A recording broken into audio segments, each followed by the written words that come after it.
કેમ છો? मजामा।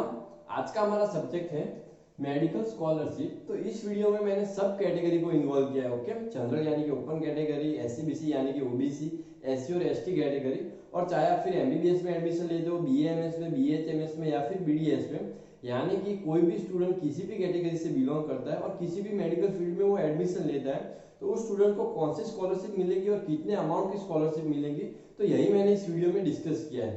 ओके, और मैं चाहूंगा कि आप इस वीडियो को एंड तक देखना, क्योंकि इस वीडियो में मैंने जितने भी पॉइंट डिस्कस किए हैं ना, वो सारे के सारे पॉइंट आपके लिए इंपॉर्टेंट है।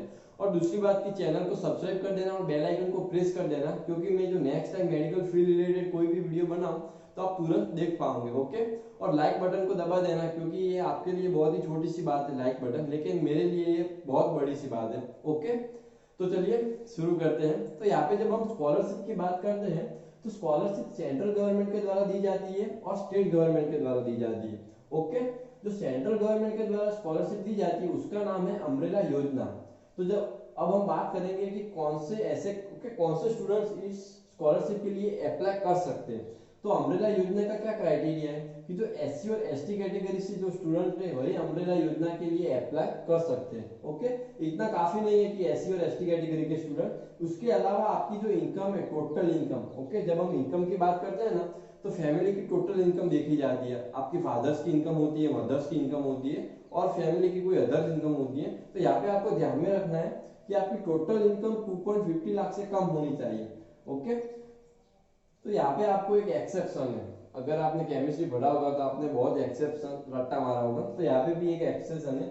जो एसटी कैटेगरी की गर्ल्स है ना, उसके लिए इनकम का क्राइटेरिया अप्लाई नहीं होता। यानी कि कोई एसटी कैटेगरी की गर्ल्स है जिनकी इनकम 5 लाख है या फिर 10 लाख है, फिर भी वो इस योजना के लिए अप्लाई कर सकती है। तो यहाँ पे एक एक्सेप्शन ये आपको मालूम होना चाहिए। तो ये क्या है कि जो एससी और एसटी कैटेगरी के स्टूडेंट जिनकी इनकम 2.50 लाख से कम है, उनको क्या मिलता है, फ्री शिफ्ट कार्ड मिलता है। ओके, तो यहाँ पे अब हम देखेंगे कि फ्री शिफ्ट कार्ड का क्या मतलब होता है। कि अगर किसी स्टूडेंट्स के पास फ्री शिफ्ट कार्ड है और वो कोई भी मेडिकल कॉलेज में एडमिशन लेता है, ओके, वो चाहे जीएमईआरएस हो जिनकी फीस 3 लाख है, या फिर कोई सेल्फ फाइनेंस यानी कि प्राइवेट मेडिकल कॉलेज हो जिनकी फीस 6, 8, 10, ओके, बहुत ही अलग अलग है, डिफरेंस है। ओके, तो आपके पास फ्री शिफ्ट कार्ड है और आप ये अपना फ्री शिफ्ट कार्ड किसी भी मेडिकल कॉलेज को दिखाओगे ना, तो वो आपकी सारी की सारी फीस गवर्नमेंट पे करेंगी। ओके, तो अब आपको फ्री शिफ्ट कार्ड कहाँ से लेना है, तो ये आपको मैं बता देता हूँ कि जो एससी कैटेगरी के स्टूडेंट्स हैं ना, उनको free shift card SC category का जहाँ पे भी डिपार्टमेंट है वहीं से मिलेगा, और एसटी कैटेगरी को भी ऐसा ही है कि जब जहाँ पे एसटी कैटेगरी का डिपार्टमेंट है ना, वहीं से उनको एसटी कैटेगरी का फ्री शिफ्ट कार्ड मिलेगा। ओके, तो आपके लिए ये बहुत मायने रखता है। ओके, तो अब अगर आपने अभी तक फ्री शिफ्ट कार्ड नहीं निकाला है तो उसके बारे में जरूर सोचना, और अभी से स्टार्ट कर दो कि क्या प्रोसेस होती है, हमारा डिपार्टमेंट कहाँ है, तो आप जल्दी से जल्द फ्री शिफ्ट कार्ड निकलवा लो। ओके, और दूसरी बात की आपको और क्या मिलता है कि इंस्ट्रूमेंटल सहाय मिलती है। जब आप एमबीबीएस में एडमिशन लेते हो फर्स्ट ईयर में, तब आपको इंस्ट्रूमेंट चाहिए, तो आपको इंस्ट्रूमेंट की भी सहाय मिलती है। ओके, ये आपको ओनली फर्स्ट ईयर में ही मिलेगी, और बाकी जो है फूड और हॉस्टल की जितनी भी फीस होती है तो वो आपको 5 साल तक मिलेगी। ओके, जो इंस्ट्रूमेंटल साल है, जो इंस्ट्रूमेंटल सहाय है वो ओनली फर्स्ट ईयर तक मिलेगी, और जो फूड से और जो हॉस्टल की जितनी भी फीस है वो 5 ईयर तक मिलेगी। ओके, तो ये थ्री सेंट्रल गवर्नमेंट के अंडर अम्ब्रेला योजना। अब हम देखेंगे स्टेट गवर्नमेंट के अंदर कितनी स्कॉलरशिप हमें मिलती है। तो उससे पहले मैं आपको बता देता हूँ कि स्टेट गवर्नमेंट में के अंदर जितनी भी स्कॉलरशिप मिलती है उसके लिए कौन अप्लाई कर सकता है। तो जिस स्टूडेंट्स ने गुजरात से 11th और 12th साइंस किया है वही स्टेट गवर्नमेंट की स्कॉलरशिप के लिए अप्लाई कर सकते हैं। अगर कोई स्टूडेंट आउट ऑफ स्टेट से गुजरात में एडमिशन लिया है तो वो स्टेट गवर्नमेंट स्कॉलरशिप के लिए अप्लाई नहीं कर सकता, ये आपको मालूम होना चाहिए। और दूसरी बात, अगर हम स्टेट गवर्नमेंट की स्कॉलरशिप की बात करते हैं तो उनमें टोटल 3 स्कॉलरशिप है। MYSY जिसका फुल फॉर्म है मुख्यमंत्री युवा स्वावलंबन योजना, दूसरी है कन्या केलावनी, और थर्ड है CNSS जिसका फुल फॉर्म है chief minister scholarship scheme. Okay, अब हम बात करेंगे MYSY के बारे में कि MYSY का क्या क्राइटेरिया है और MYSY में कितने अमाउंट तक स्कॉलरशिप मिलती है। ओके, तो MYSY का क्या क्राइटेरिया है कि आपकी फैमिली की टोटल इनकम, ओके, यहाँ पे मैं टोटल इनकम के बारे में बोल रहा हूँ। ओके, तो आपकी टोटल इनकम कितनी होनी चाहिए, 6 लाख या फिर उससे कम होनी चाहिए, और जो आपका PR यानी कि परसेंटाइल रैंक, ये आपको मालूम है, परसेंटाइल रैंक के बारे में बोल रहा हूँ, वो कितने होने चाहिए, 80 से ज्यादा होने चाहिए। ओके, तो आपको कितनी स्कॉलरशिप मिलेगी, आपको 50% ऑफ द टोटल फीस आपने जिस भी मेडिकल कॉलेज में एडमिशन लिया है उसकी 50% मिलेगी। ओके, और कितनी मिलेगी? 2 लाख मिलेगी। अब आप सोच रहे होंगे कि मुझे 50% मिलेगी या 2 लाख मिलेगी, तो उसके हम एग्जाम्पल के थ्रू देख लेते हैं कि अगर किसी स्टूडेंट्स को GMERS मेडिकल कॉलेज में एडमिशन मिलता है, कौन सी GMERS में, जिसकी फीस कितनी है? 3 लाख। ओके, तो उसको कितनी मिलेगी? MYSY 50% मिलेगी। 50% यानी 1.5 लाख। ओके, और जो 1.5 लाख और है वो आपको पे करने होंगे। ओके, यहाँ पे आपको 2 लाख नहीं मिलेगा, आपको GMERS में 50% ही मिलेगी। और 2 लाख किसको मिलेगा? अगर किसी स्टूडेंट्स ने प्राइवेट मेडिकल कॉलेज में एडमिशन लिया है जिसकी फी कितनी है? 10 लाख है। ओके, तो यहाँ पे जो 50% वाला क्राइटेरिया यहाँ पे अप्लाई नहीं होगा। 50% यानी कि 5 लाख, तो 5 लाख गवर्नमेंट पे नहीं करेगी, आपको सिर्फ 2 लाख की स्कॉलरशिप मिलेगी। ओके, तो ये आपको मालूम होना चाहिए। ओके, तो अब आप खुश हो गए कि चलो MYSY मिलती है। ओके, मिलती रहेगी, ऐसा नहीं है। अगर आपने फर्स्ट ईयर में अप्लाई किया MYSY के लिए, तो दूसरे ईयर में आप कब अप्लाई कर पाओगे? जब आपने जो यूनिवर्सिटी की एग्जाम दिया है ना, उसका जो मार्क्स है ना वो 50% से अप होने चाहिए, तभी वो सेकंड ईयर में MYSY मिलेगी। और दूसरी बात की जो आपकी अटेंडेंस है वो 75% होनी चाहिए या फिर उससे ज्यादा होनी चाहिए। अगर एक भी क्राइटेरिया फुलफिल नहीं कर पाओगे तो आपको सेकंड ईयर से MYSY मिलना बंद हो जाएगा। ओके, और एक दूसरी बात मैं आपको बताता हूँ कि अभी 2018 और 19 में जो MYSY का क्राइटेरिया है वो गवर्नमेंट ने 8 लाख कर दिया था। ओके, तो यहाँ पे क्या हुआ कि मेरे बहुत सारे फ्रेंड्स की जो इनकम कितनी बताई, उन लोगों ने 6 लाख से ज्यादा कर दी। और फिर गवर्नमेंट ने क्या किया कि 8 लाख से फिर से 6 लाख कर दी जो उसका क्राइटेरिया। तो यहाँ पे क्या हुआ कि फिर स्टूडेंट्स ने तो अपनी इनकम 6 लाख से ज्यादा कर दी, वो फिर कम नहीं कर सकते।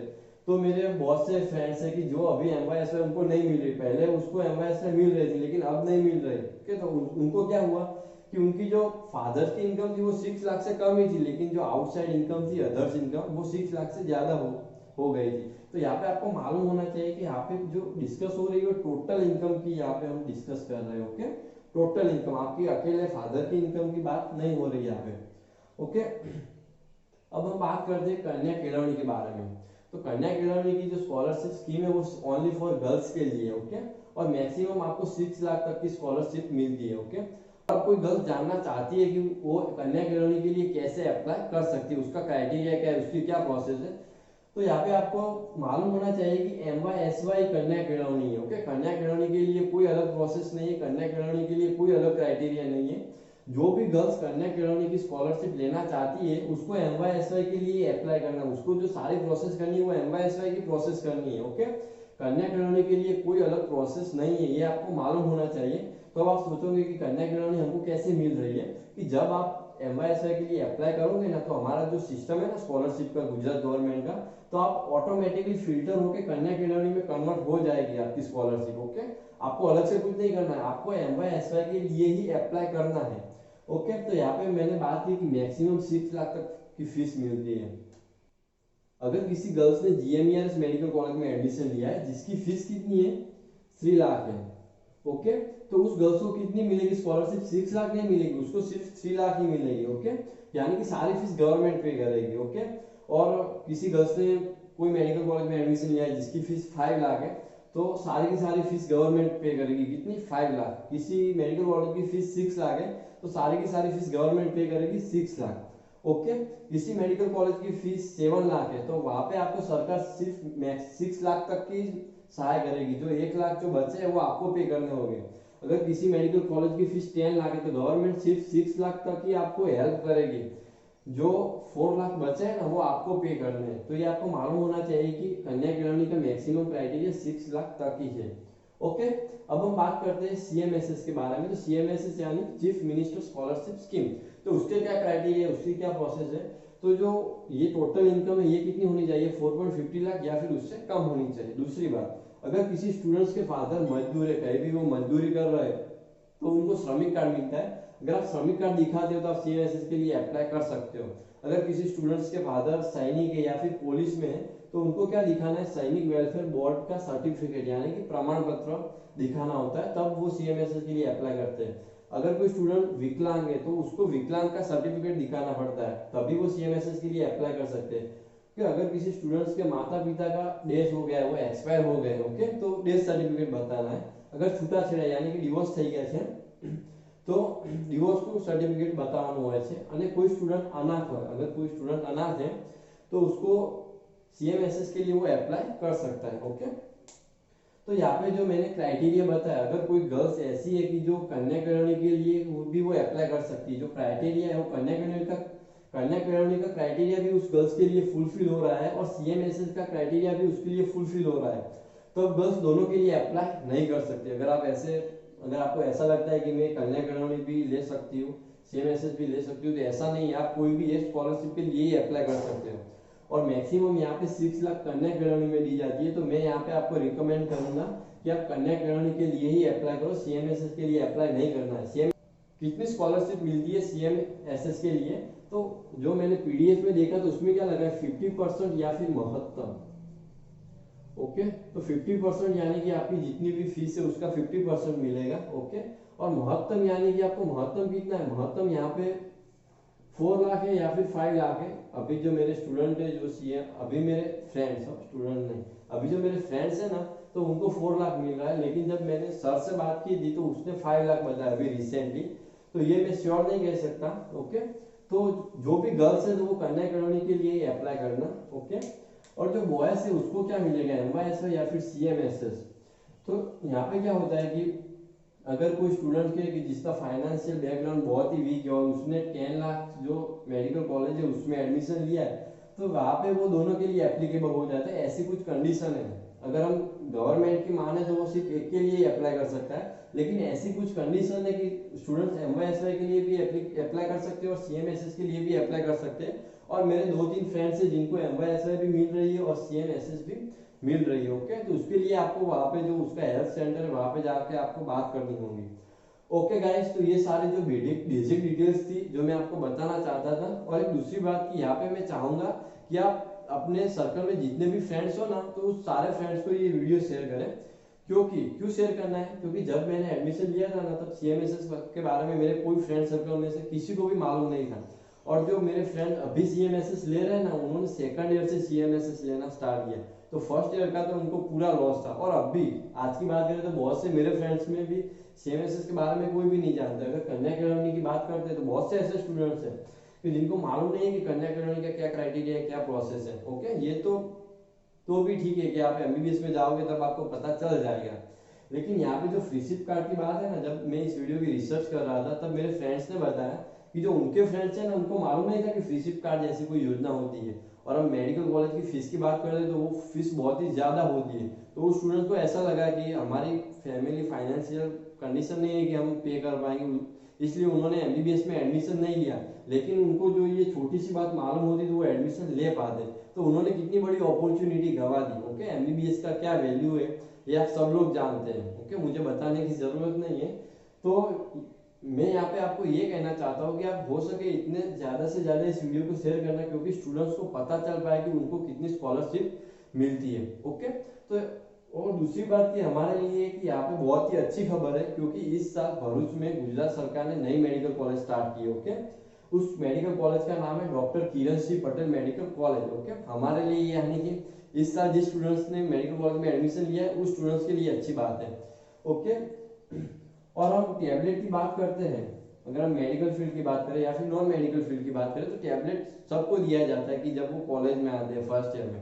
लेकिन अब क्या है कि जो बॉयकॉट चाइना का मूवमेंट था, जो भारत और चीन की जो कंडीशन है वो बहुत अच्छी नहीं है, तो मैंने मेरे सर से बात की थी तो उन्होंने बोला था कि टैबलेट का अभी सरकार के पास कोई स्टॉक नहीं है और उनको ऐसा लग रहा है कि सरकार उस साल टैबलेट नहीं दे पाएगी। तो टैबलेट का कुछ कह नहीं सकते आपको मिलेगा या फिर नहीं मिलेगा। तो गाइस ये सारी बेसिक डिटेल्स थी जो मैं आपको बताना चाहता था। और एक दूसरी बात कि अगर आपको और डिटेल में जानना है कि कौन से डॉक्यूमेंट चाहिए, उसका पूरा प्रोसेस क्या है, अगर आपको कोई भी दिक्कत आ रही है तो मैं सारी लिंक डिस्क्रिप्शन में दे दूंगा आपको। अगर आपको एमवाईएसवाई चाहिए तो एमवाईएसवाई की लिंक भी मैं डिस्क्रिप्शन में दे दूंगा, सीएमएसएस की लिंक भी डिस्क्रिप्शन में दे दूंगा, और जो सेंट्रल गवर्नमेंट की स्कीम है जो आप डिजिटल गुजरात के थ्रू अप्लाई करते हो तो उसकी भी लिंक मैं डिस्क्रिप्शन में दे दूंगा। तो वहां पे जाके आप ओके आपको जो भी चाहिए वो डिटेल्स आप ले सकते हो। ओके, धन्यवाद।